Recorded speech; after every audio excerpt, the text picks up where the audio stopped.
Hello. अरे अरे भागो मत, गलत चैनल पे नहीं आए हो। ये अनुशाला पर ही आए हैं आप। आपको सामने लेक्चर के नाम की जगह या अनुशाला के लोगों की जगह आपको दिख रहा होगा यहाँ पर आइसक्रीम। क्यों?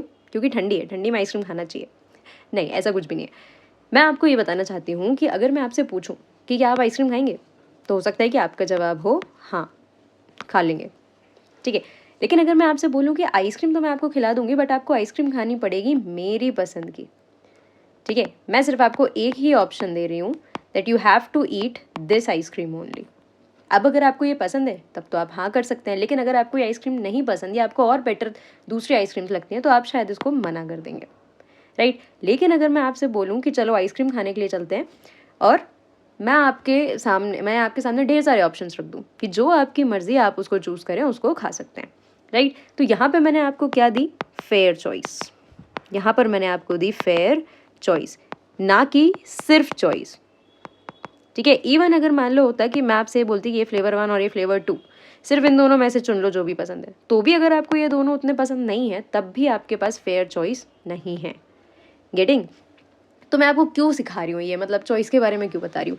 क्योंकि हम बहुत ही छोटे छोटे एग्जाम्पल्स की मदद से बड़े बड़े कंसेप्ट को समझना चाहते हैं। ठीक है। यहाँ पर कौन सा कंसेप्ट आपको समझाया जा रहा है?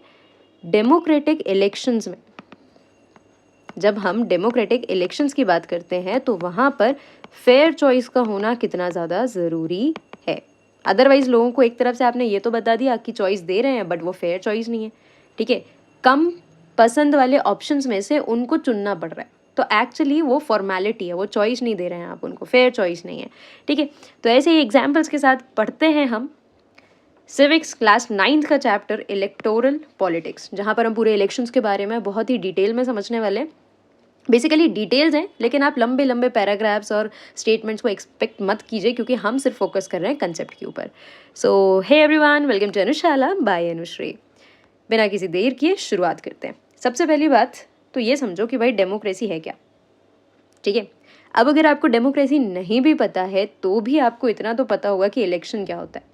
ठीक है। इलेक्शन एक ऐसी प्रोसेस है जिसमें हम अपनी गवर्नमेंट को क्या करते हैं? इलेक्ट करते हैं, चुनते हैं। ठीक है। अब सवाल ये है कि क्यों इलेक्शन करा रहे हैं हम? क्यों हर 5 साल में हमारे आसपास वाले एरिया में हम देखते हैं कि अगर हम वोट करने के लायक नहीं भी हैं, अगर हम 18+ नहीं भी हैं, तो भी हम देखते हैं कि बहुत सारे लोग वोट करते हैं।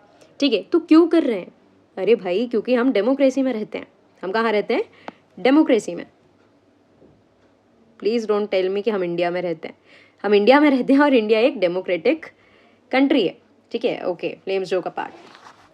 डेमोक्रेसी है क्या भाई? डेमोक्रेसी एक ऐसी फॉर्म ऑफ गवर्नमेंट है जिसको अब्राहम लिंकन ने कैसे डिस्क्राइब किया है? That it is a form of government by the people, of the people and for the people. By the people मतलब बना कौन रहा है? पीपल। ठीक है। लोग वोट देकर बना रहे हैं इस गवर्नमेंट को। ऑफ द पीपल, ये गवर्नमेंट है किसकी? पीपल की। मतलब किसके लिए काम करने वाली है ये? फॉर का मतलब क्या है? किसके लिए। तो ऐसी फॉर्म ऑफ गवर्नमेंट जिसको लोगों ने बनाया है। ठीक है। उसकी ओनरशिप भी किसके पास है? लोगों के पास, कि हाँ भाई ये हमारी गवर्नमेंट है। ठीक है। और काम किसके लिए करेगी वो गवर्नमेंट? वो भी पीपल के लिए काम करेगी। सो अब्राहम लिंकन ने एक सबसे बेसिक, कहीं पर भी डेमोक्रेसी पढ़ते हैं ये सबसे बेसिक डेफिनेशन है, लेकिन इस बेसिक डेफिनेशन को समझना इसलिए ज़रूरी है क्योंकि ये हमें जस्ट बताती है, ठीक है, सार बताती है कि डेमोक्रेसी मतलब सुप्रीम पावर किसके हाथ में है? पीपल के हाथ में। जो भी कुछ हो रहा है वो पीपल को सेंटर में रख के हो रहा है। ठीक है। In a government known as democracy.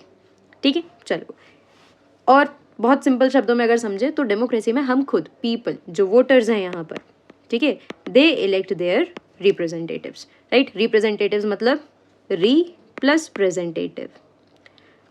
ठीक है। मतलब कि अगर मेरे कुछ भी थॉट्स हैं जिनको मैं खुद डायरेक्टली नहीं बता सकती, तो कोई और व्यक्ति मेरे बिहाफ में उनको प्रेजेंट करेगा। री यानी दोबारा, प्रेजेंट यानी सामने रख रहा है मेरे विचारों को, मेरी नीड्स को कोई व्यक्ति सामने रख रहा है बाकी सबके, क्योंकि मैं नहीं उस चीज़ को कन्वे कर पाऊंगी, या मेरे पास समय नहीं है, या व्हाटएवर इट इज़, राइट। तो कोई भी व्यक्ति अपने रिप्रेजेंटेटिव्स को चुन सकता है in the form of the government known as democracy. चलो, अब अगर मैं आपसे बोलूँ कि ठीक है भाई, एक कंसेप्ट हमने पढ़ लिया डेमोक्रेसी, दूसरा हमने पढ़ लिया इलेक्शंस।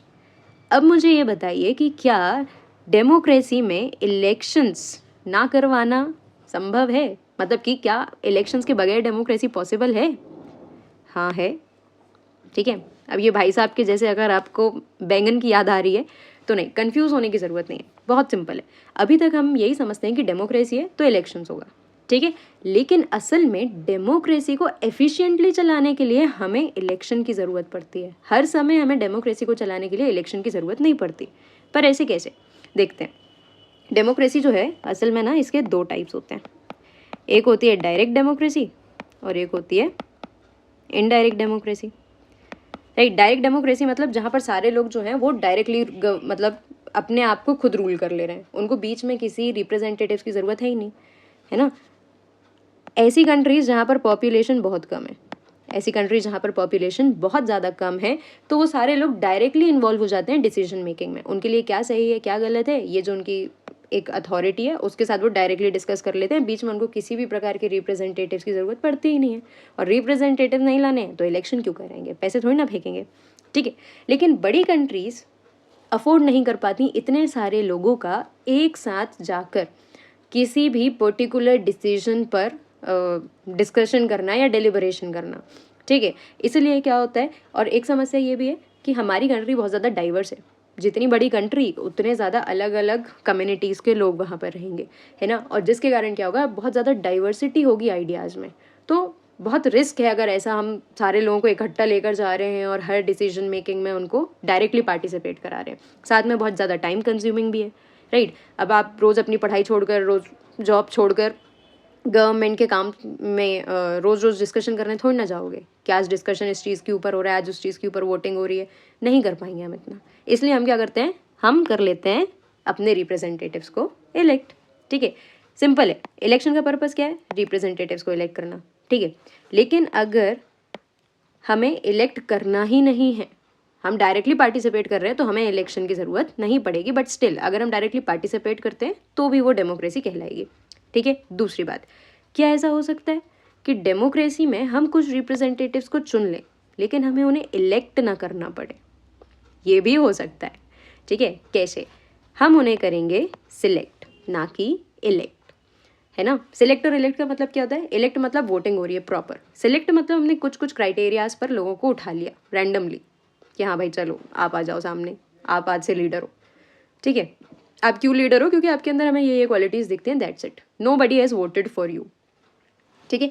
तो बड़ी कंट्रीज़ में भी हम रिप्रेजेंटेटिव्स को इलेक्ट की जगह सिलेक्ट कर सकते हैं, लेकिन यूनानिमसली होना चाहिए, मतलब एक मत, सारे लोग, कोई भी उसके अगेंस्ट नहीं होना चाहिए, ठीक है। और हम कौन से बेसिस पर उठा सकते हैं कि भाई आपकी एज बड़ी है, आपके पास एक्सपीरियंस ज़्यादा है, लेकिन अगेन ये आइडिया बहुत ज़्यादा वेग साउंड करता है, होने को तो कुछ भी हो सकता है, ठीक है। अगर हम एक यूटोपियन विजन देखते हैं कि हाँ भाई हम इलेक्शन नहीं करके सिलेक्शन करेंगे, ठीक है, पॉसिबल है, लेकिन अगेन बहुत यूटोपियन है, ठीक है। बहुत ही वेग आइडिया लगता है, क्योंकि यूनानिमस तो होने से रहा, इतने सारे लोग हैं, ठीक है, सबका जो थिंकिंग पावर है वो अलग अलग है, सब अलग अलग डायरेक्शन से सोचते हैं, अलग अलग एस्पेक्ट से सोचते हैं, ठीक है। एंड नॉट नेसेसरीली कि जो व्यक्ति एज में बड़ा है या जिसको एक्सपीरियंस ज़्यादा है वो सही डिसीजन ही लेगा या वो सारे लोगों को रिप्रेजेंट कर पाएगा, है ना। ये तो सारी चीज़ें व्यक्ति के अपने इनर कैपेबिलिटीज़ पर भी डिपेंड करती है और लोगों का उसके ऊपर भरोसा जो होता है उस पर भी डिपेंड करती है। ज़रूरी नहीं है कि ज़्यादा एज का व्यक्ति ज़्यादा मैच्योर हो, है ना, वी कांट एक्सपेक्ट दैट। चलो, बेस्ट तरीका क्या है, सिंपल है भाई, करा लो इलेक्शन, कम पंचायत के इलेक्शन कराओ, ठीक है। और इलेक्शन भी कब होने चाहिए, रेगुलर इंटरवल्स में, मतलब हर थोड़े थोड़े समय में, एक डिसाइडेड पीरियड में इलेक्शंस हमेशा होते रहने चाहिए, ताकि लोगों को पता हो कि भाई उनको किस चीज़ को मेजर करना है, मतलब कितने समय में गवर्नेंस को मेजर करना है कि भाई 5 साल का समय था, इन लोगों ने कितना कितना काम कहा था करने के लिए और कितना कर लिया, ठीक है। हमारे पास क्रॉस चेक करने के लिए भी तो कुछ होना चाहिए, और रेगुलर इंटरवल पे होगा, डिसाइडेड इंटरवल पे होगा, तो उससे क्या होगा कि गवर्नमेंट्स को चेंज करने के भी ऑप्शंस लोगों के पास रहेंगे, ठीक है, possibility of changing the leaders, right. Mechanism कैसे आ रहा है सामने, मतलब इलेक्शन जो है अपने आप में कहीं ना कहीं ट्रू सेंस ऑफ डेमोक्रेसी को दर्शाता है, ठीक है। अगर इलेक्शन की प्रोसेस एकदम सही तरीके से काम कर रही है तभी हम कहेंगे कि वो ट्रू सेंस ऑफ डेमोक्रेसी को दर्शाता है, अदरवाइज नहीं, ठीक है। अब ये ट्रू सेंस है क्या, ठीक है, क्या है, मतलब अगर एसेंस हम करा रहे, मतलब अगर हम इलेक्शन करा रहे हैं तो फिर उसमें ऐसी कौन सी चीज़ें हो सकती हैं जो कहीं ना कहीं इलेक्शन के पर्पज़ को पूरा नहीं होने दे रही, ठीक है, कौन सी मैल प्रैक्टिसेस हो सकती हैं, कहीं ना कहीं हम सारे लोगों को पता है, लेकिन ठीक है पढ़ने के टर्म्स में और क्लियर स्टेटमेंट्स में इसको हम देख लेंगे। चलो, डेमोक्रेटिक इलेक्शंस, किसी भी इलेक्शन को आप डेमोक्रेटिक कब कहोगे, क्यों कहेंगे आप? ये समझो कि हमने देखा डेमोक्रेसी है तो इलेक्शंस हम करा लेंगे, मान गए, ठीक है, आपने बोला तो हम मान गए, लेकिन क्या इलेक्शंस डेमोक्रेटिक तरीके से हो रहे हैं? क्या वाकई सही तरीके से इलेक्शंस हो रहे हैं? अगर नहीं तो अगेन इलेक्शन कराने का कोई मतलब नहीं है, ठीक है। तो हमें कैसे पता चलेगा कि इलेक्शन डेमोक्रेटिक है या नहीं है? कुछ छोटे छोटे पॉइंट्स हैं। 1 पर्सन 1 वोट 1 वैल्यू, ठीक है, सारे लोगों को बराबरी से, इक्वालिटी से वोट करने का अधिकार मिलना चाहिए, ठीक है, अंडर यूनिवर्सल एडल्ट फ्रेंचाइज, जो भी 18 और 18+ है, ठीक है, उन सारे लोगों के पास एक वोट होना चाहिए। मतलब 1 person should have 1 vote and each vote should have 1 value, equal होना चाहिए। चाहे एक रिक्शा वाला वोट करे, चाहे एक 18 साल का नया बच्चा, मतलब यूथ, ठीक है, या फिर एक प्रेसिडेंट, कोई भी वोट कर रहा है, वैल्यू 1 होनी चाहिए। जब भी आप ईवीएम मशीन प्रेस करेंगे जैसे ही, वैसे ही 1 काउंट होना चाहिए, ठीक है। This is 1 person 1 vote 1 value, ठीक है। इलेक्शंस जो हैं वो बिल्कुल रियल चॉइस लोगों को ऑफर करें, मतलब फेयर चॉइस ऑफर करें, जैसे मैंने अभी आपको आइसक्रीम वाले एग्जाम्पल में समझाया, ठीक है। उनके पसंद की चॉइस नहीं, या ऐसी चॉइस नहीं कि हमें कम खराब में से, मतलब खराब लोगों में से कम खराब को चुनना पड़ रहा है, ये नहीं होना चाहिए, राइट। फेयर चॉइसेस होनी चाहिए, जिसको हम वाकई वोट देना चाहते हैं उसको हम वोट दें, ठीक है। साथ में कब दें? रेगुलर इंटरवल्स पर, ताकि वोटर को भी पता हो और वोट लेने वाले को भी पता हो कि भैया लिमिटेड टाइम है काम करने के लिए, अगर इतने में काम करके नहीं दिखाया तो फिर मेरे को कर दिया जाएगा चेंज, अगले बार अगले इलेक्शंस में लोग मेरे को वोट नहीं देंगे, right. Candidates preferred by the people should get elected, है ना। अब आपने रियल चॉइस तो दे दी, ठीक है। इसके साथ आपको ये भी मेक श्योर करना चाहिए कि भाई जिसको ज़्यादा वोट मिले हैं, वाकई जिसको वोटर्स ने प्रेफर किया है, उसको ही इलेक्ट करना चाहिए, ठीक है। अब इसमें ना कन्फ्यूजन हो सकती है आपको। चलो वापस हम अपने आइसक्रीम वाले एग्जाम्पल पे चलते हैं, ठीक है।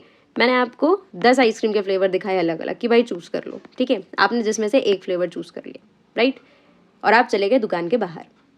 जब मैं आपके लिए आइसक्रीम दुकान से पेमेंट करके लेके आई तो मैं अगेन अपनी पसंद की आइसक्रीम लेके आ गई आपके लिए, ठीक है। तो आप बोलोगे ये क्या नाटक है? अगर आपने मुझे चॉइस दी थी, अगर आपने मुझे चूज़ करने का अधिकार दिया था, तो एटलीस्ट आप उसको ही तो लेकर आते, उसी चॉइस को, मतलब उसी आइसक्रीम को इलेक्ट करके लेके आते ना। फिर चॉइस देने का क्या मतलब कि एक तरफ आपने कहने को चॉइस भी दे दी और आप आखिर में मुझे अपनी मर्जी का खाना खिला रहे हो, राइट। तो उन लोगों को ही इलेक्ट किया जाना चाहिए जिसको पीपल ने किया है प्रेफर, जिसको सबसे ज़्यादा वोट मिले। वहाँ पे कोई भी प्रकार की मैल प्रैक्टिसेस नहीं होनी चाहिए, ठीक है। Then should be conducted in a free and fair manner. और इलेक्शंस जो हों उनका जो तरीका है, ठीक है, उनका जो कंडक्ट है वो बहुत ही ज़्यादा फ्री एंड फेयर होना चाहिए। Free from malpractices, fair मतलब कोई भी प्रकार की अनफेयर मेथड्स या अनफेयर मीन्स उसमें यूज़ नहीं किए जाने चाहिए। अब ये फ्री एंड फेयर जो है इसको थोड़ा अच्छे से समझते हैं। हालांकि अगर आप 9th सिविक्स की बुक देखते हैं इलेक्टोरल पॉलिटिक्स चैप्टर की, तो उन्होंने फ्री एंड फेयर इलेक्शंस को बहुत लास्ट टॉपिक रखा है इस चैप्टर में, लेकिन हम इसको यहीं निपटा के चलते हैं। फ्री एंड फेयर इलेक्शंस होने चाहिए, लेकिन चैलेंजेस क्या क्या हो सकते हैं, ठीक है। छोटी पार्टीज या इंडिपेंडेंट कैंडिडेट्स, ठीक है, या जो निर्दलीय कैंडिडेट्स होते हैं, ठीक है, उनके ऊपर कुछ डिसएडवांटेजेस उनको फेस करने पड़ सकते हैं, क्योंकि कुछ बड़ी पार्टीज़ होती हैं, वेल्दी पार्टीज़ होती हैं, या जो रिच कैंडिडेट्स होते हैं उनके पास ज़्यादा पैसा है, तो यहाँ पर मनी पावर जो है वो काम कर सकता है, ठीक है। तो अगर मनी पावर काम कर रहा है तो फ्री एंड फेयर तो नहीं है, ठीक है। क्रिमिनल कनेक्शंस, बहुत सारे कैंडिडेट्स के क्रिमिनल कनेक्शंस होते हैं, ठीक है। गूंस होते हैं, गुंडे होते हैं, जो क्या करते हैं, जिनको आसानी से टिकट्स मिल जाता है, ठीक है। आप यूजुअली देखेंगे कि कोई कैंडिडेट्स है उसके नाम पर कुछ ना कुछ क्रिमिनल रिकॉर्ड्स चल रहे हैं, ठीक है। तो ऐसे केसेस में भाई जिस व्यक्ति पर खुद ही सस्पिशन है या जिस पर प्रूव हो चुका है, जो सज़ा काट चुका है 1-2 बारी, how can that person become a leader? Again candidate ही अगर फ्री नहीं है, फेयर नहीं है, तो कहाँ से फिर कैसे? उम्मीद ही खराब है फिर तो, ठीक है, नींव खराब हो रही है। Some families dominate political parties, ठीक है। इसका सबसे बड़ा एग्जाम्पल कांग्रेस, ठीक है। कैसे? कुछ पार्टीज हैं सॉरी कुछ फैमिलीज जो हैं उस पर ही क्या हो रहा है, हमेशा वो एक पार्टी को डोमिनेट करते चले जा रही है। इसका मतलब ये नहीं है कि ये दूसरे कैंडिडेट्स को नहीं आने देते हैं, बिल्कुल आने देते हैं, लेकिन इनका एक सिग्निफिकेंट प्रेजेंस हमेशा वहाँ पर रहता है इनके किसी ना किसी फैमिली मेम्बर से, ठीक है, जिससे क्या होता है नए कैंडिडेट्स को चांस नहीं मिल पाता। रेयर डिफरेंस, रेयर डिफरेंस मतलब रियल चॉइस ऑफर नहीं हो पा रही लोगों को। अगर 2 3 4 कैंडिडेट्स हैं, 2 3 पार्टीज़ हैं, तो लगभग सबके पॉलिसीज़ और लगभग सबके जो नेचर हैं वो सिमिलर होते हैं, ठीक है। तो कुछ ऐसा अलग नहीं दिखता कि हाँ ये एकदम आउट ऑफ द बॉक्स है या ये एकदम सबसे अलग है तो हम इसको वोट देंगे, ठीक है। अगेन आपको वही प्रॉब्लम है कि ठीक ठाक लोगों में से आप कम खराब को चुन रहे हो, जो सबसे कम बर्बादी करेगा आप उसको चुन रहे हो, right. Smaller parties suffer disadvantage compare to bigger parties. कुछ छोटी पार्टीज जो हैं उनको कुछ डिसएडवांटेजेस फेस करने पड़ जाते हैं, similar to the first point. यहाँ पर बेसिकली हमने मनी की बात की थी, यहाँ पर इन टर्म्स ऑफ पॉपुलैरिटी हम बात कर सकते हैं, ठीक है, कि कुछ बड़ी पार्टीज़ हैं, बहुत पुरानी हैं, बहुत बड़े बड़े लीडर्स का नाम उनसे जुड़ा हुआ है, तो वो उनको पॉपुलैरिटी काफ़ी ज़्यादा मिलती है। छोटी पार्टीज़ को पॉपुलैरिटी उतनी कम मिलती है। लोग अगर क्रिटिसिज्म भी कर रहे हैं तो वो बड़ी पार्टी का ही कर रहे हैं, छोटी छोटी पार्टी से क्रिटिसिज्म नहीं कर पा रहे। गेटिंग? चलो ये तो हो गया भाई फ्री एंड फेयर इलेक्शंस के चैलेंजेस निपटा दिए। अब हम देखते हैं कि हमारी कंट्री में किस तरीके से काम चल रहा है। मल्टी पार्टी सिस्टम है, अगर मल्टी पार्टी सिस्टम का मतलब क्या है, पॉलिटिकल पार्टीज़ जो होती हैं, अगर वो बहुत सारी पॉलिटिकल पार्टीज़ एक कंट्री में एक साथ एग्जिस्ट कर रही हैं, इलेक्शन लड़ रही हैं, तो वो होता है multi party system. Political party है क्या, ऐसे लोगों का ग्रुप जिनके पॉलिटिकल आइडियाज़ जो हैं वो सेम है या सिमिलर है एक तरीके से हम कहेंगे, और जो एक ही डायरेक्शन में काम कर रहे हैं, ठीक है। ये क्यों ग्रुप फॉर्म कर रहे हैं, टू कंटेस्ट इलेक्शन। इनको इलेक्शन लड़ना है, इनको पावर में आना है, इनको गवर्नमेंट बनानी है, इसलिए इन्होंने एक ऑर्गेनाइजेशन बना लिया जिसको कहेंगे वो पॉलिटिकल पार्टी, ठीक है। इसके पास एक सिंबल होगा, इसके लीडर्स होंगे, ठीक है, ऑफिसेज होंगे, पार्टी ऑफिसेज जिनको हम कहते हैं, ठीक। मल्टी पार्टी सिस्टम अगर है तो मान के चले कि वहाँ पर होगा पॉलिटिकल कॉम्पिटिशन, ठीक है।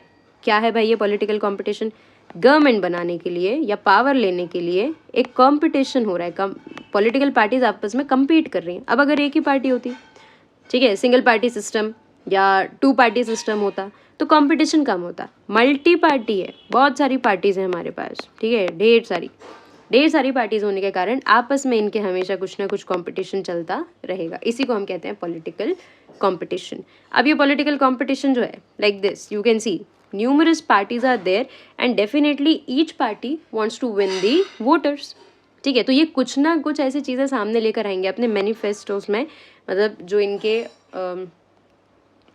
मैनिफेस्टोस का मतलब होता है कि ऐसे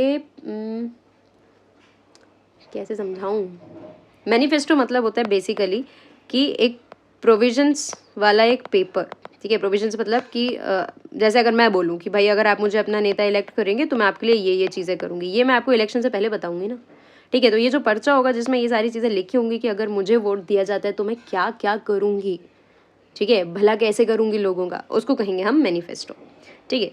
तो ये सारी पार्टीज जो हैं ये कम्पीट करने के लिए सिमिलर चीज़ें डालेंगी, ठीक है, ताकि जो है वो कंपैरिजन यहाँ पर हो सके, ठीक है। पॉलिटिकल कंपटीशन के कुछ मेरिट्स हैं और कुछ डिमेरिट्स हैं। मेरिट्स मतलब एडवांटेजेस, डिमेरिट्स मतलब डिसएडवांटेजेस। चलो मेरिट्स क्या है भाई, विजिबल चॉइसेस दिखती है, हमें दिख रहा है कि सामने वाला व्यक्ति वोट लेने के लिए एफर्ट कर रहा है, और एफर्ट कर रहा है तो मैनिफेस्टो में ये कुछ चीज़ें जो डाल रहा है, ठीक है। ये क्या क्या चीज़ें हैं जिनको हमको दूसरे मैनिफेस्टो से, हम ऐसे 3 4 मैनिफेस्टो रख के हम कंपेयर कर सकते हैं। तो विजिबल चॉइसेस जो है वो हमको मतलब चॉइसेस जो है हमको दिख रही हैं सामने, ठीक। Works better in long run, कैसे हो सकता है कि कंपटीशन के लिए लोग बहुत सारी मैल प्रैक्टिसेस या डर्टी ट्रिक्स यूज़ कर लें, लेकिन असल में लॉन्ग टर्म के लिए ये बहुत अच्छा है। क्यों? क्योंकि पार्टीज़ को बेटर होने के लिए, एक दूसरे से बेटर काम करने के लिए ये मोटिवेट करता है, ठीक है। एक तरीके से ये ड्राइविंग फोर्स है जो मदद करेगा पार्टीज़ की कि भाई हमें और आगे बढ़ना है, दूसरी पार्टी से और अच्छा काम करके दिखाना है लोगों को, राइट। डिमेरिट्स क्या है, सेंस ऑफ डिसयूनिटी, कंपटीशन जहाँ पर भी होता है वहाँ पर लोग क्या होने लगते हैं, सेपरेट होने लगते हैं, यूनिटी थोड़ी ना होती है, अगर आप एक ग्रुप के अंदर, अगर आप 4 दोस्त हैं, 4 दोस्तों का ग्रुप है और चारों आपस में कम्पीट करने लग जाएंगे तो यूनिटी खत्म होने लग जाएगी कहीं ना कहीं, ठीक है। फैक्शनलिज्म मतलब वही डिसयूनिटी से इसका मतलब है, मतलब बहुत सारे सेक्शंस ऐसे डिवाइड हो जाएंगे अलग अलग, राइट। ग्रुप्स बनने लग जाएंगे, लोग अपने अपने सपोर्टर्स को इकट्ठा करेंगे, हो सकता है उसमें दूसरे को नीचा दिखाने की कोशिश की जाए। फॉल्स एलिगेशंस, एक दूसरे पर झूठे इल्जाम्स लगाए जा सकते हैं, ठीक है। डर्टी ट्रिक्स भी यूज़ की जाती हैं कई बार जीतने के लिए। डर्टी ट्रिक्स मतलब हो सकता है कि भाई मनी या लिकर, ठीक है, या फ्री गुड्स, ये सारी चीज़ें लोगों को बांट दी जाएं, वोटर्स को बांट दी जाएं जिससे उनको वोट मिले, राइट। फॉल्स एलिगेशंस क्यों लगाते हैं? जनरली दूसरे की इमेज को जो है ख़राब करने के लिए, ताकि ज़्यादा से ज़्यादा वोटर्स इस व्यक्ति को वोट ना दें, ठीक है। अगर आपने मूवी देखी है 3 इडियट्स तो आपको समझ में आया होगा कि जीतने के 2 तरीके हैं, या तो खुद बहुत अच्छा काम कर लो या तो दूसरे को भी पीछे खींच लो, ठीक है। तो ये जो एलिगेशंस लगाने का काम है, जब कुछ पार्टीज़ को पता होता है कि वो इतनी बड़ी नहीं है कि वो जीत पाएंगी, ठीक है, तो कई बार वो ये कोशिश करती है कि बड़ी पार्टीज़ पर फॉल्स एलिगेशंस लगाकर उनकी इमेज को ख़राब करने की कोशिश करती हैं, ठीक है। और बड़ी पार्टीज़ भी ऐसा करती हैं, ठीक है। I am not in the favour of any political party. तो ये जो पॉलिटिकल कॉम्पिटिशन है ये बहुत ही ज़्यादा एक डर्टी ग्राउंड बन सकता है सारी पार्टीज़ के खेलने के लिए। चलो क्या किया जा सकता है? कुछ नहीं, मतलब कुछ तो किया जा सकता है, सिंपल है। एक रिवॉर्ड्स और पनिशमेंट का डर पॉलिटिकल पार्टीज़ को होना चाहिए, पॉलिटिकल लीडर्स को भी होना चाहिए। रिवॉर्ड का मतलब क्या है कि अगर आप अच्छा काम करोगे तो आपको इस चीज़ के लिए अप्रिशिएट किया जाएगा बाय दी वोटर। यहाँ पर पावरफुल कौन है? वोटर ही है, ठीक है। तो आपको अप्रिशिएट किया जाएगा by the people, by the voter, और आपको नेक्स्ट इलेक्शन में भी क्या किया जाएगा?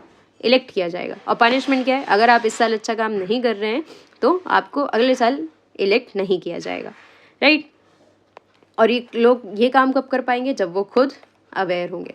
अगर वो खुद ही अवेयर नहीं है तो फिर ये काम नहीं हो सकता, है ना। अगर हम खुद ही इग्नोरेंट हैं, अगर हम ध्यान नहीं दे रहे हैं तो ये काम नहीं हो पाएगा, राइट। पनिशमेंट का मतलब क्या है? भाई अगले इलेक्शन में आपको वोट नहीं मिलेगा, ठीक है।